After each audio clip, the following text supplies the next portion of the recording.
네, 하나님의 말씀 보겠습니다. 하나님의 말씀은 요한계시록 7장 4절입니다.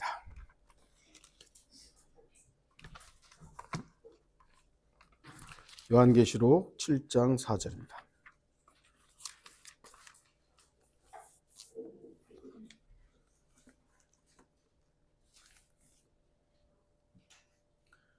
제가 말씀을 읽겠습니다. 또 내가 인장으로 표시를 받은 자들의 숫자를 들었는데 이스라엘 자손의 모든 지파에서 14만 4천 명이 인장으로 표시를 받았더라. 말씀의 제목은 왜 14만 4천에 집착하는가입니다. 오늘 본문은 그 유명한 14만 4천 명이 등장하는 내용입니다. 이 내용은 여섯째 봉인이 끝나고 이어지는 요한계시록 7장에 나옵니다. 우리가 주목해야 할 부분은 요한계시록은 쭉 시간 순서대로 시간 배열로만 되어 있지 않다는 점입니다. 7 봉인, 7 나팔, 7 대접, 7 호리병은 시간 순서가 아니라 대환란에 대한 각기 다른 설명들임을 기억해야 됩니다. 마태, 마가, 누가, 요한이 내용의 시간 이렇게 마태복음이 제일 먼저 그 다음에 막 이게 아니잖아요. 예수 그리스도의 사역을 네 가지 관점으로 설명을 한 것이잖아요. 마찬가지로 이것이 장수가 연결된다고 해서 시간적인 배열로 쭉 가는 것이 아니라 내용들을 대환란의 내용을 4번에 걸쳐서 설명해 주고 있다. 이걸 기억해야 됩니다. 요한계시록, 저도 사실은 어떻게 보면 요한계시록 자체에 대해서는 많은 설교를 하지는 않습니다만 요한계시록을 많이 다루지 않죠. 일반적으로. 또 반대로 이단들은 자신들의 주요 교리 중에 요한계시록을 중요한 위치에 놓습니다. 왜 이러한 차이점이 있겠습니까? 그것은 요한계시록을 기록된 글자 그대로 보려는 자세가 결여되어 있기 때문입니다. 일반적인 교회들은 자신들의 교단 교리나 목사들의 그 자의적인 해석을 추종하기 때문에 우리 목사님 말하는 거 맞지 뭐. 그래서 요한계시록은 위험하다. 잘못하면은 이단이 된다. 그러니까 선뜻 나서지를 못하는 거예요. 그러다가 이제 조금 관심이 있어 요한계시록 관심을 갖다 보면 이제 이단들에 혹 넘어가 버리는 거죠. 이단들은 자신들의 비성경적인 교리를 마음대로 해석해도 그걸 듣는 그 교인들은 그게 맞는지 틀린지를 구분할 수 없기 때문에 그럴듯하게 해석하면 그대로 넘어가 버립니다. 그래서 이단들은 너무나도 요한계시록을 자주 이용을 합니다. 또 대부분의 이단들과 비성경적인 교리를 주장하는 사람들의 특징은 본문에 기록된 기록과 자신들의 교리적 가르침을 교묘하게 연결짓는다는 점입니다. 사실은 전혀 다른 구절임에도 불구하고 어떤 특정한 구절과 특정한 구절을 연결시켜가지고 봐라, 성경에 이렇게 돼 있지, 이런 식으로 나오는 것이죠. 주목할 것은 특히 요한계시록은 기록된 글자, 단어 그대로만 믿으면 어렵지 않다는 것입니다. 물론 저도 요한계시록이 전부 다 이해되지는 않아요. 그렇다고 이해가 안 된다고 해서 믿을 수 없는 건 아닙니다. 저는 요한계시록의 한 글자 한 글자 다 믿어요. 이대로 될 거라는 걸 그냥 믿어요. 왜죠? 요한계시록은 계시, 열어서 보여준다는 겁니다. 그러니까 오늘날 많은 교회들에서 자꾸 묵시, 특히 이제 로마 카톨릭의 영향을 받은 사람들의 그 단어 워딩이 뭐냐면 묵시예요. 요한 묵시록. 어려운 거다. 이게 닫혀있다. 이런 식으로. 하지만 요한계시록은 계시, 말 그대로 열려있는 말씀인 것입니다. 기록된 대로 믿으면 돼요. 오늘 본문 요한계시록 7장은 6장과 8장 사이에서 설명되어지는 삽입장 또는 보충하는 장입니다. 왜냐하면 6장 12절에서 여섯째 봉인이 열린 후에 8장 1절에서 일곱째 봉인이 다시 열리기 때문입니다. 쉽게 말하면 요한계시록 7장 본문은 중간에 보충 설명하는 부분이며 연극이나 뭐 드라마의 극 전개에서 약간 다른 부분을 이렇게 보여주는 내용이고, 잡지에서는 주 내용 사이에 나오는 그런 박스 기사 같은, 그리고 뭐 소설에서는 액자 소설 같이 이렇게 그 내용이 쭉 가다가 중간에 다른 내용을 다루는 그런 부분이라고 할 수 있습니다. 사도 요한은 이 내용을 6째 봉인 이후에 보았습니다. 그래서 이 일들 후에 내가 보니라고 하죠.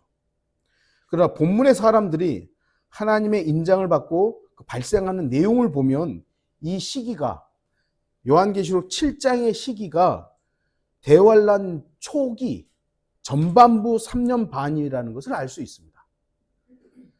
계시록 7장 1절부터 제가 보겠습니다. 이 일들 후에 내가 보니 네 천사가 땅에 네 모퉁이에 서서 땅의 사방에서 부는 바람을 붙잡아 그 바람이 땅이나 바다나 어떤 나무에도 불지 못하게 하더라. 또 내가 보니 다른 천사가 동쪽에서 올라오는데 살아계신 하나님의 인장을 가지고 있더라. 그가 땅과 바다를 손상시킬 권세를 받은 네 천사에게 큰 음성으로 소리질러 말하기를, 우리가 우리 하나님의 종들인 그들의 이마에 인장으로 표시할 때까지 땅이나 바다나 또는 나무들을 손상시키지 말라고 하더라. 또 내가 인장으로 표시를 받은 자들의 숫자를 들었는데 이스라엘 자손의 모든 지파에서 14만 4천 명이 인장으로 표시를 받았더라. 이 본문에는, 그러니까 요한계시록 17장의 이 본문에는 아직 요한계시록에서 발생하는 유대인들의 대환란의 모습이 아직은 발생하지 않았어요. 이제 막 시작하려는 전 단계인 것이죠. 아직은 땅이나 바다나 나무들을 손상시키지 않았던 때입니다. 인장으로 14만 4천 명에게 인장으로 딱 표시를 하면 그때부터 자연재해들이 발생하게 되는 것입니다. 그럼 이 14만 4천 명은 누구입니까? 뭐 너무 간단하잖아요. 여기 나와 있잖아요. 본문에서 뭐라고 누구인지를 나와 있습니다. 하지만 대부분의 이단들은 특히 몰몬교, 안식교, 여호와의 증인들, 신천지 등등 정말 많은 이단들이 자신들과 연관해서 이 숫자를 14만 4천을 사용합니다. 자기들이 다 이죠. 우리가 14만 4천 명이다. 이렇게 주장을 합니다. 이 숫자가 자기네 종교에 이렇게 14만 4천 명이 딱 모이면 그때부터 이런 환란이 시작된다. 여호와의 증인들이 그걸 계속 주장을 했었죠. 근데 자기들도 알아요. 이제 14만 4천, 자기들이 주장했던 14만 4천 명이 넘어버린 거죠. 그러니까 이제 와서 딴소리를 합니다. 14만 4천 명은 찐이고, 그래 이제 또 다른 대상이 있다. 이렇게 좀 넘어가죠. 그러니까 대부분의 이단들이 그런 식으로 넘어가요. 처음에 다 자기들이 14만 4천 명이다 했다가 이게 좀 아닌 것 같거든요. 그러니까 다른 이제 교리들을 말하고 있습니다. 반면 일반 교회 학자들은 이들을 가리켜 이 숫자가 중요한 게 아니다. 이 14만 4천 명은 교회다. 성도들이다. 그러면서 숫자 자체는 상징적이다라고 해석을 합니다. 이렇게 얘기를 하죠. 이건 뭐 다 얘기하는 건 아닙니다. 어떤 이제 특정한 사람이 이렇게 얘기하는 건데요. 하나님의 종들의 숫자는 14만 4천 명이다. 각 지파마다 1만 2천씩 나와서 총합이 14만 4천이다. 12는 하나님의 백성을 의미하고 천은 풍성함, 풍만함, 완벽함을 가리킨다. 그리하여 1만 2천은 하나님의 백성이 가득하고 완전하다는 뜻을 품는다. 여기서 다시 12를 곱해 14만 4천이 된다. 같은 수를 다시 곱하는 것은 묵시문학적으로 마땅하고 당연하여 절대적으로 그러하다는 의미다. 결국 14만 4천은 하나님의 백성이 진정으로 가득하고 완전하고 풍성하다는 수적 가치를 지닌다. 영적으로 이렇게 해석하는 것이죠. 근데 이게 저도요, 세대적 진리를 알기 전까지만 해도요, 이런 해석을 들으면, 왜냐하면 그 문자적으로 믿지를 않았으니까요. 이런 해석을 들으면, 그래, 이거는 그렇지. 이렇게 그냥 받아들이는 겁니다. 오늘날 세대적 진리 또는 문자적 전천전주를 믿지 않는 사람들 대다수는 이런 식으로 믿는 거예요. 14만 4천 숫자가 14만 4천이 중요한 것이 아니야. 완전하다는 의미다. 또 일부 어떤 사람들은 마지막 날에 복음을 전파할 세계 각 나라로 선교사로서 파송될 사람들이 14만 4천이다. 이 사람들이 나중에 이제 파송되잖아요. 하나님의 이름에서. 그렇게 이제 해석하기도 합니다. 우리는 내가 알고 배운 내 지식의 안경을 벗고 성경 자체 그대로를 보아야 됩니다. 자칫 우리도 세대적 진리를 내가 배웠으니까 그래, 세대적 진리는 완벽하니까 다 이걸로 해야 돼. 다 이걸로 봐야 돼. 그것도 조심해야 됩니다. 세대적 진리가 성경을 올바로 해석하는 방법이긴 합니다만 세대적 진리가 자체가 진리는 아닙니다. 예. 그러니까 세대적 진리로 성경을 해석하는 이 부분들은 우리가 앞으로도 견지할 겁니다. 계속해서. 하지만 세대적 진리로 성경의 모든 걸 다 해석할 수는 없어요. 제가 제 나름대로도 30년 이상 목회를 하면서 성경을 이렇게 공부하고 하는 아직도 모르는 게 있어요. 아무리 세대적 진리로 적용을 해서 해석하려고 해도 모르는 부분이 있어요. 그럼 모르는 거죠. 아니야, 이거는 어떻게든 세대적 진리로 해석해 봐야 되겠어. 이런 자세는 올바르지 않습니다. 그러니까 내가 쓰고 있는 안경을 벗고 하나님의 말씀 그대로를 단지 내가 아직 이해를 못하는 것뿐이다. 내가 이해를 못하는 것이다. 이렇게 받아들이면서 말씀에 대한 자세를 가져야 하는 것입니다. 성경은 이들이 이스라엘 자손의 모든 지파에서 인장을 받은 사람이라고 말씀합니다. 한글만 읽을 수 있다면 어렵지가 않아요. 영어 단어만 알면, 그러니까 글자만 읽을 수 있다면 이 사람들이 14만 4천이 누군지 알아요. 왜요? 이스라엘 자손의 모든 지파에서 이렇게 돼 있기 때문에. 우리는 이스라엘 사람들이 아니잖아요. 유대인이 아니잖아요. 말 그대로 유대인들 중에서 그 유대인의 12지파 가운데서 뽑는 겁니다. 결국은 성경을 글자 그대로 안 믿는다는 것이죠. 해석할 필요가 없고 이 장이나 절에서 다른 의미를 부여할 필요가 없어요. 아까 말한 무슨 완전한 숫자고 12가 이스라엘과 연관되어 있고 죄송합니다. 12가 이스라엘과 연관되는 건 맞죠. 그리고 1000이라는 숫자가 어떤 의미라는 것도 맞는데 이 단어에서 여기서는 지금 그걸 여기다가 억지로 끼워 넣어야 할 필요가 없다는 겁니다.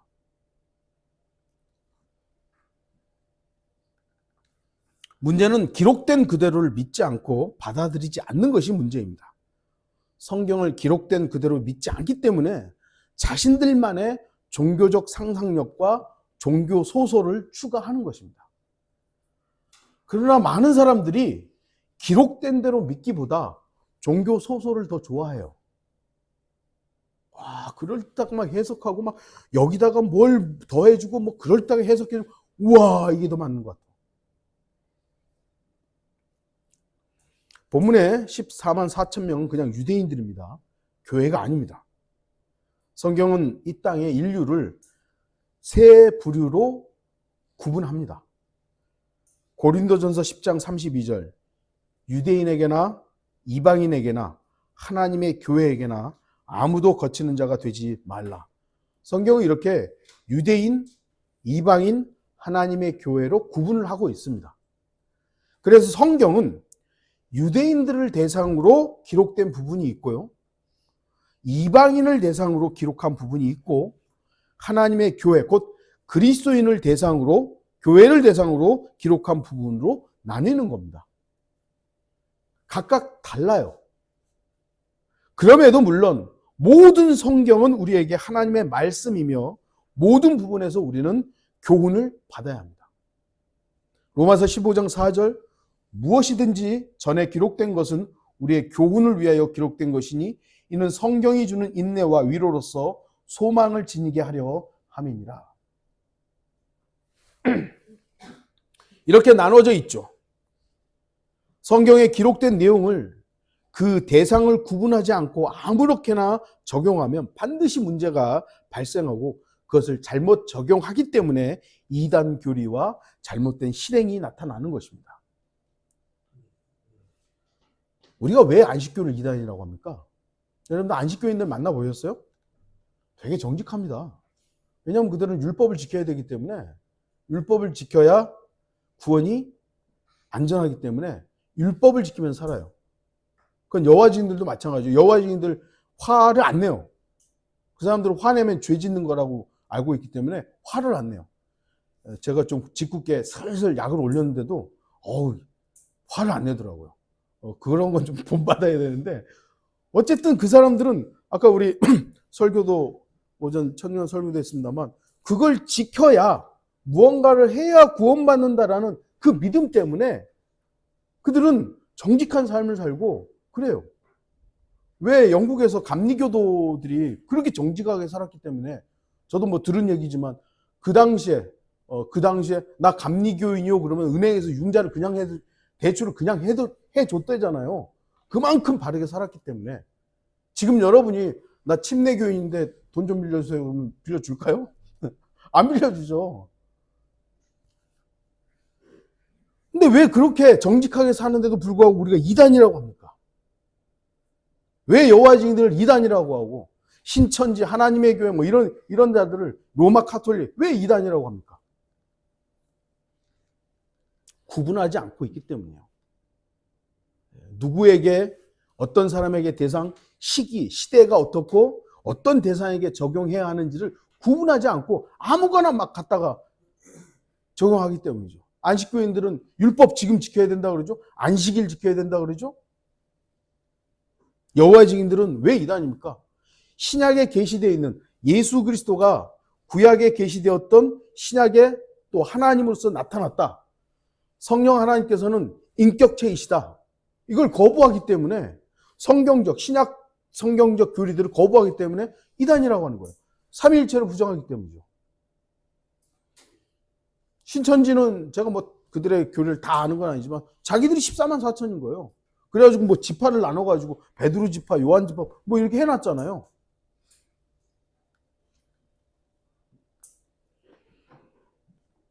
주목하십시오. 본문에서 유대인들이 하나님의 인장을 받아야 하는 때는 이 땅에 그리스도인들은 없습니다. 지금 현재 신약교회는 없어요.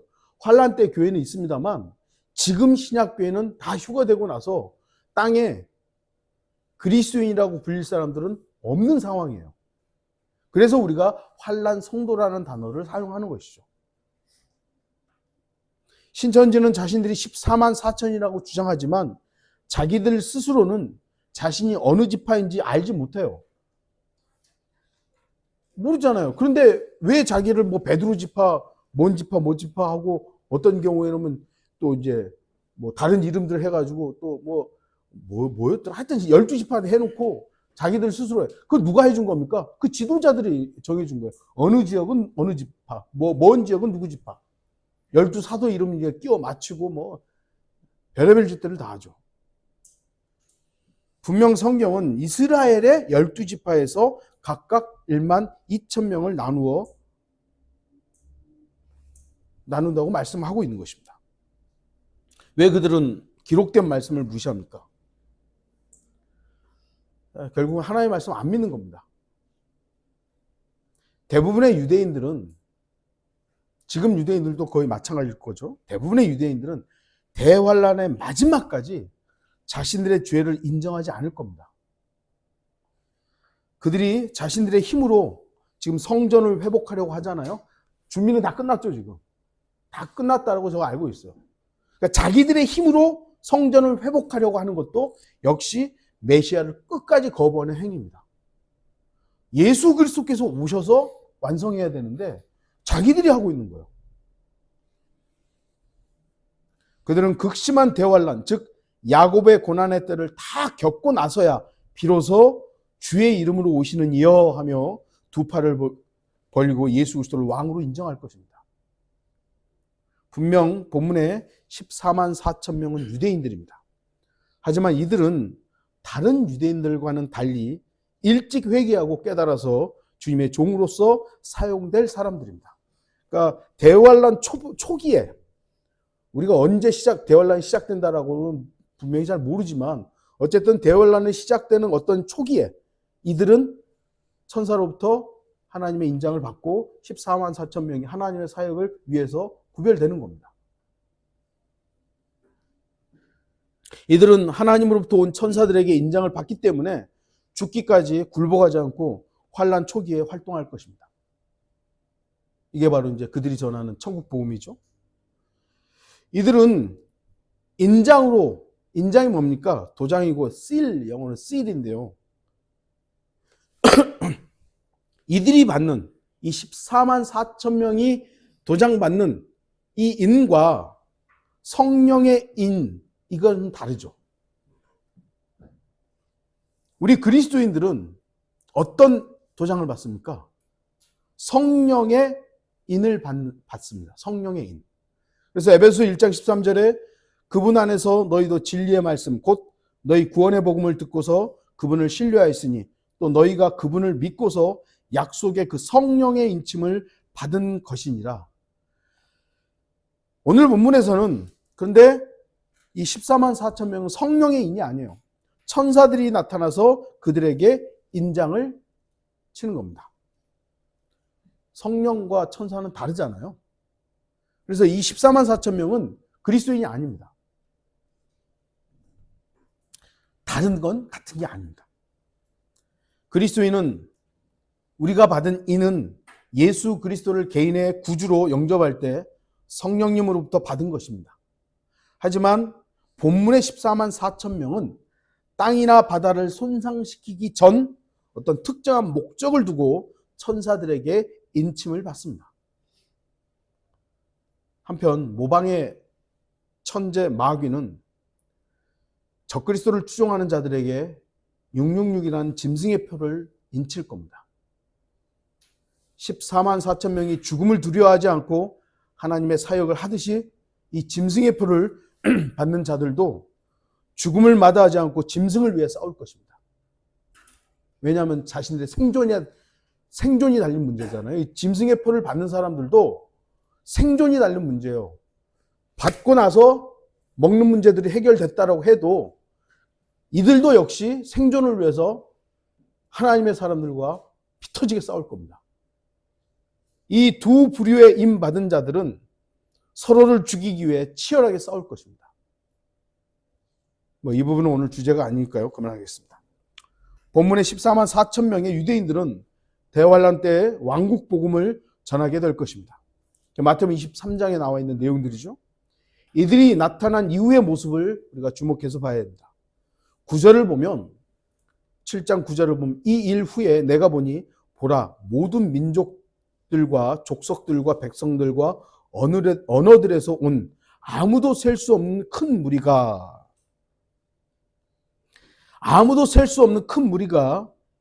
그 큰 무리의 이방인들이 흰옷을 입고 있는 것을 보게 됩니다.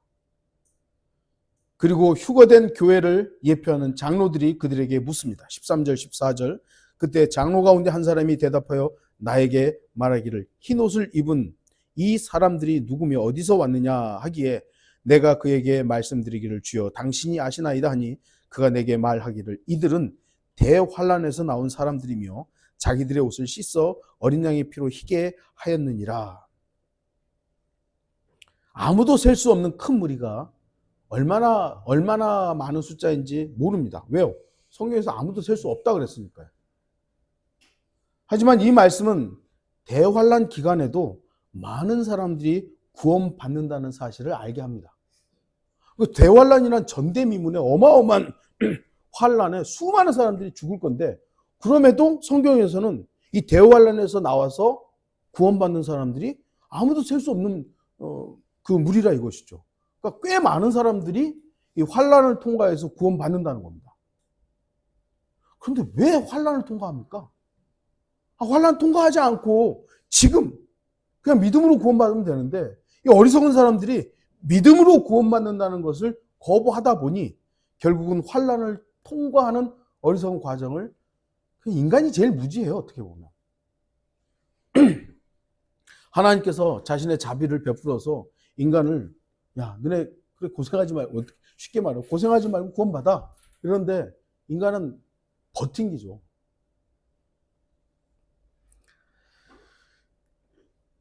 이 환란을 통과해서 구원받는 사람들 특별합니까?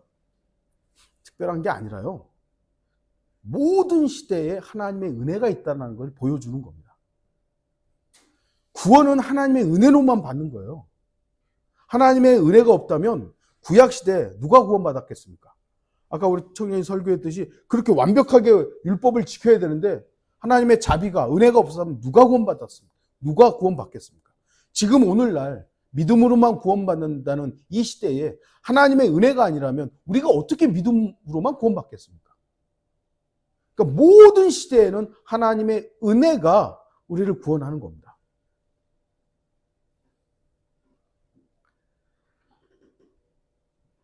환난 성도들, 이런 환난 성도들은 적그리스도에게 경배하지 않고 짐승의 표를 받지 않는 사람들이라는 걸 알 수 있죠. 요한계시록 20장 4절 보면 또 내가 보좌들을 보니 그들이 그 위에 앉았는데 심판이 그들에게 주어졌더라. 또 예수에 대한 증거와 하나님의 말씀으로 인하여 목배임을 당한 사람들의 혼들을 보았는데 그들은 그 짐승에게나 그 형상에게 경배하지 아니하였을 뿐만 아니라 그 표를 그들의 이마 위에나 손에도 받지 아니하였더라. 그러므로 그들은 살아서 그리스도와 함께 천년을 통치하더라.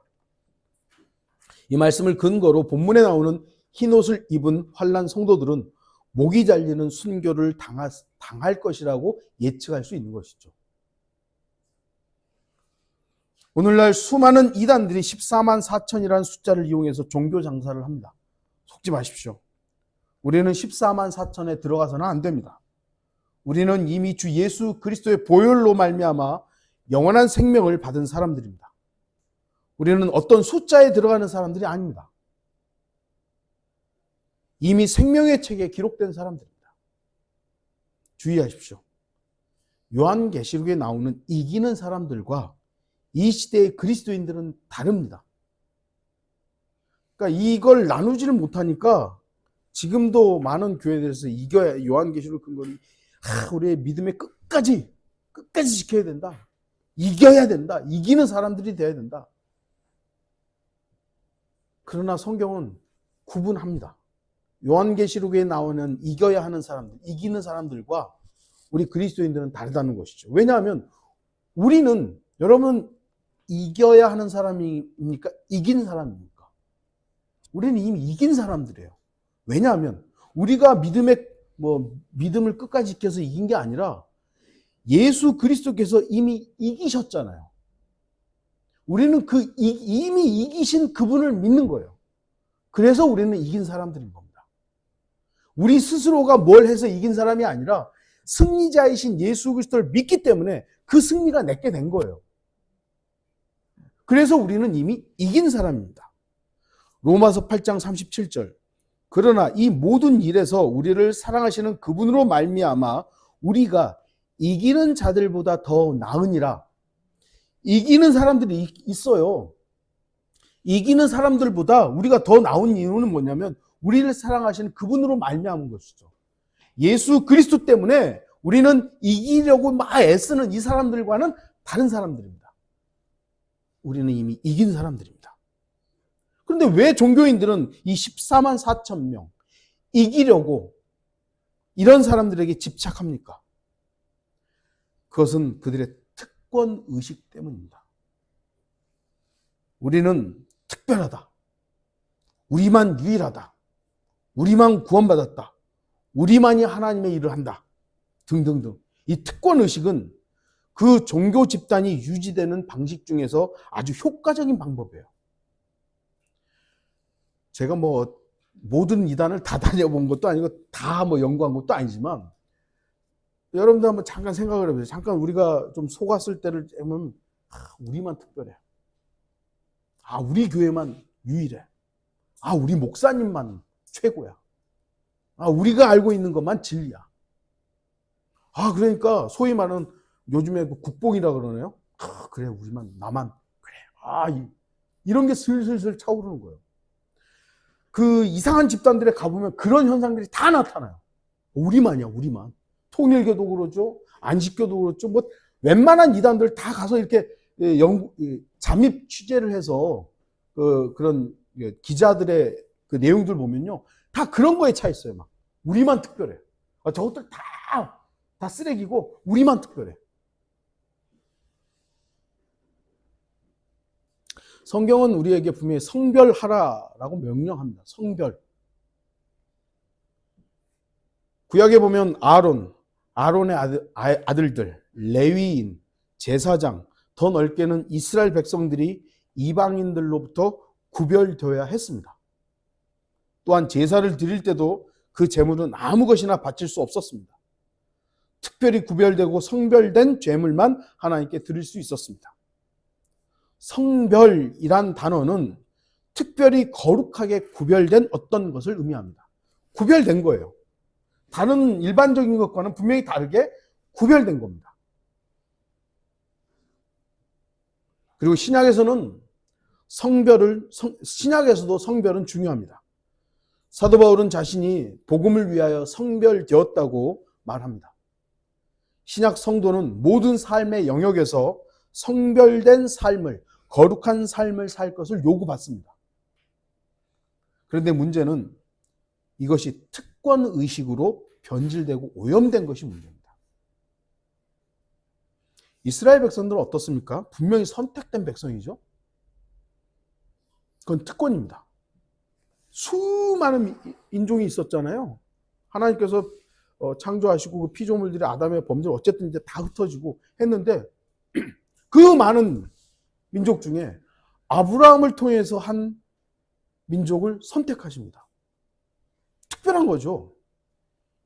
신명기 26장 18절에 주께서도 내게 약속하셨던 대로 오늘 너를 그분께 속한 독특한 백성으로 인정하셨으니 너는 그분의 모든 계명들을 준수해야 하리라. 유대인들은 인류 역사상 특별한 위치를 갖고 있습니다. 하나님께서 직접적으로 다루셨기 때문이죠. 그들에게 율법을 주셨고 그들의 행위들을 계속 면밀히 살펴보셨고 그들에게 축복을 하셨고 그들이 잘못하면 또 징계도 하셨고 그런 특권을 어떤 민족도 누리지 못했습니다. 분명 이스라엘은 하나님께서 선택한 특별한 백성이 맞습니다. 그런데 이들은 선택된 백성이란 이 특별한 권리를 자신들의 특권 의식으로 오염시킨 겁니다. 이스라엘 백성들은 그들 자체가 원래부터 특별하고 독특한 것이 아니었습니다. 왜 하나님께서 그들을 선택했냐면 오히려 숫자가 적었기 때문에, 미약했기 때문에. 그래서 하나님이 그들을 선택한 것이거든요. 그런데 그들은 선택된 백성이라는 것을 우쭐하고 교만의 도구로 삼아버린 것이죠. 하나님께서 선택하셨기 때문에 특별한 것인데도 그들은 그것을 감사로 받지 않고 자신들만의 특권 의식으로 삼아버렸습니다. 이스라엘 백성들은 자신들이 주 하나님께 인정받았다는 것을 기억해야 했습니다. 하지만 그들은 자신들이 원래부터 특별하고 독특하다로 여겼다는 것이 문제죠. 그래서 그들은 자신들이 다른 이방인들과 다르다는 것을 성별의 기회로 받지 않고 이방인들을 개, 돼지로 여기는 특권의식으로 받았던 것입니다. 그래서 그들은 결국 심판을 받은 것이죠. 이것은 이 시대의 그리스도인들에게도 유사하게 발견됩니다. 특히 조금 이따가 말씀드리겠지만 소위 성경대로 믿는 사람들이라는 타이틀은 이제는 자신들을 다른 사람들과 구별하는 특권의식의 단어로 사용되고 있을 뿐입니다. 가만 생각해 보십시오. 저와 여러분이 구원받을 수 있었던 이유가 무엇입니까? 여러분 어떻게 해서 왜 구원받으셨죠? 좀 특별해서요?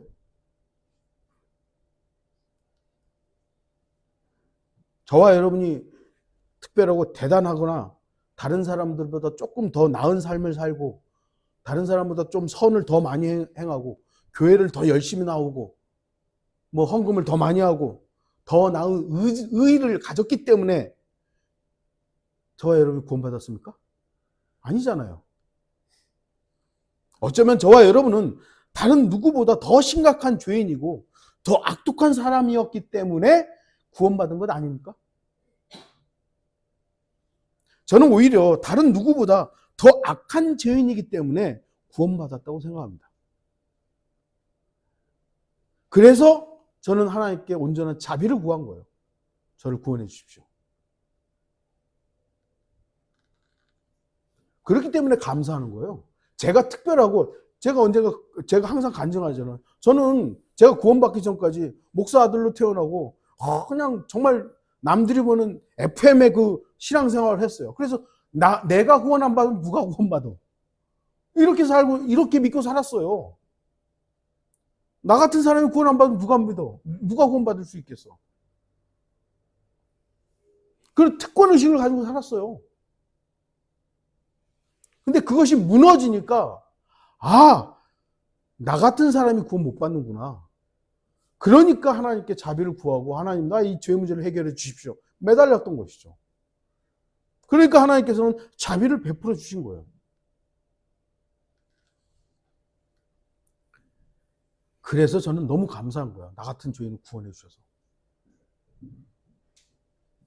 그런데 이러한 여러분을 주님께서 구원한 것도 감사한데, 하나님께서는 저와 여러분들을 특별한 백성으로 삼아주셨습니다. 디도서 2장 14절, 그가 우리를 위하여 자신을 주신 것은 우리를 모든 죄악에서 구속하시고 자신을 위해 정결케 하사 선한 일에 열심을 내는 독특한 백성이 되게 하려 하십니다. 분명 성경은 구원받은 성도를 독특한 백성이 되게 하셨다고 말씀합니다. 그러니까 구약의 이스라엘 백성도 독특한 백성이죠. 그런데 우리 구원받은 사람들도 이제 하나님께 독특한 백성이래요. 특별하대요.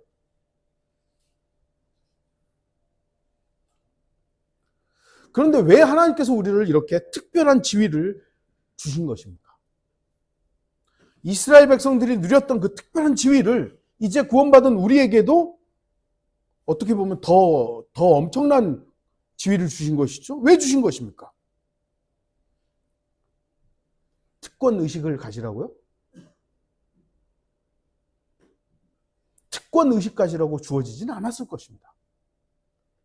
디도서는 성도를 독특한 백성이 되게 하신 이유를 분명히 제시합니다. 하나님 자신을 위하여 정결케 하사 선한 일에 열심을 내도록 하기 위해서 독특한 백성이 되게 하신 거예요. 너네 특별하니까 이제부터 특권 의식 가지고 살아라, 이게 아닌 것이죠. 이 사실을 잊으면 그냥 나는 구원받은, 나는 특별한 백성이야, 난 특별해, 이것만 남게 되는 겁니다. 14만 4천 명을 자신들이라고 주장하는 자들은 모두 자신들만 특별하다는 식의 특권 의식을 부추기는 교리들이 있는 것입니다. 그런 교리가 있어요. 우리만 특별해. 이것은 거의 이단 사이비들의 특징입니다. 그런데 주의할 것은 이러한 부분이 소위 성경대로 믿는 사람들에게도 발견된다는 겁니다. 우리만 성경대로 믿어. 우리만 바른 성경을 믿어. 우리만 바른 교리를 가르쳐. 우리만 바른 실행을 해.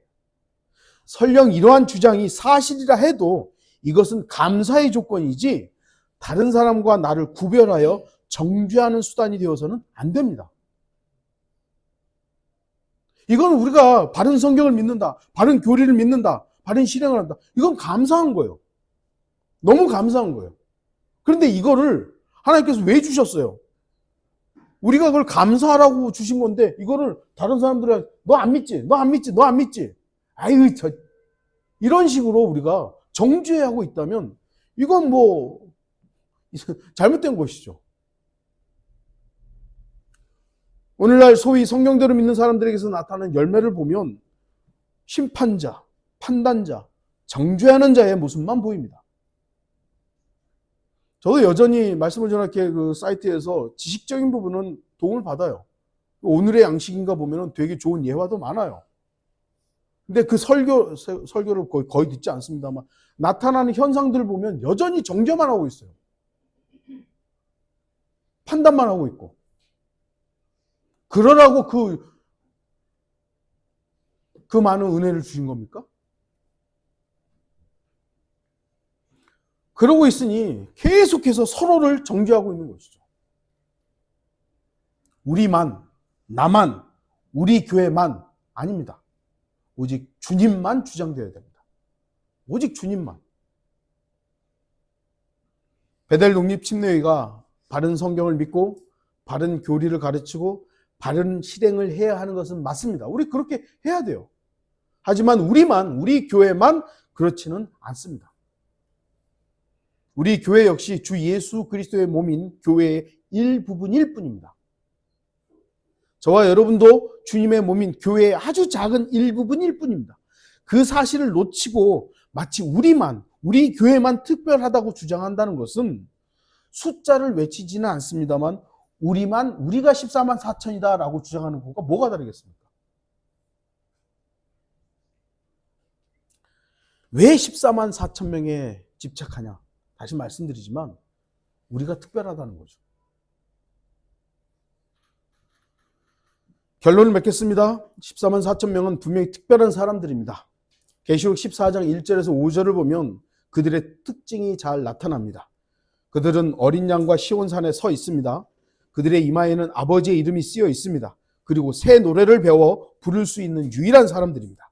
14만 4천 명, 이들은 여자들과 더불어 더럽혀지지 않은 동정들입니다. 이들은 어린 양이 어디로 가든지 따라가는 자들로서 하나님과 어린 양께 첫 열매들이 되어 사람들 가운데서 구속받았습니다. 또한 이들의 입에서는 교활함을 찾아볼 수 없었습니다. 그 이유는 그들이 하나님의 보좌 앞에서 흠이 없기 때문입니다. 그런데 왜 14만 4천 명이 기록된 그대로의 사람들로 보이지 않고 엉뚱한 소리들을 자꾸 하는 겁니까? 모르면 그냥 모른다고 하면 되지 왜 그것이 영적 숫자니 숫자가 중요한 것이 아니다 등등. 그리고 또 이 사람들은 정말 특별한 사람들이에요. 이 특별한 사람들을 특별한 사람들로 존중하면 되는 거예요. 그런데 그게 나다, 우리다, 그 숫자가 중요한 게 아니다.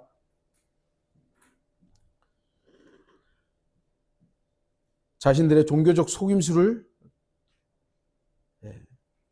통해서 다른 사람들의 그 종교심을 이용해가지고 우리가 14만 4천 명이다. 이걸 통해서 결국 올가매는 것이죠. 특권 의식을 부추기고 있는 겁니다. 그러한 속임수에 우리는 속지 말아야 됩니다. 하나님께서 우리에게 주신 특별한 위치는 분명합니다. 구원받았다는 것은 너무나 특별한 위치이고요. 너무나 소중한 사실이죠. 그런데 이것은 저 구원받지 못한 사람들, 저 마귀 자식들 이렇게 정죄하라고 우리를 구원한 게 아닙니다.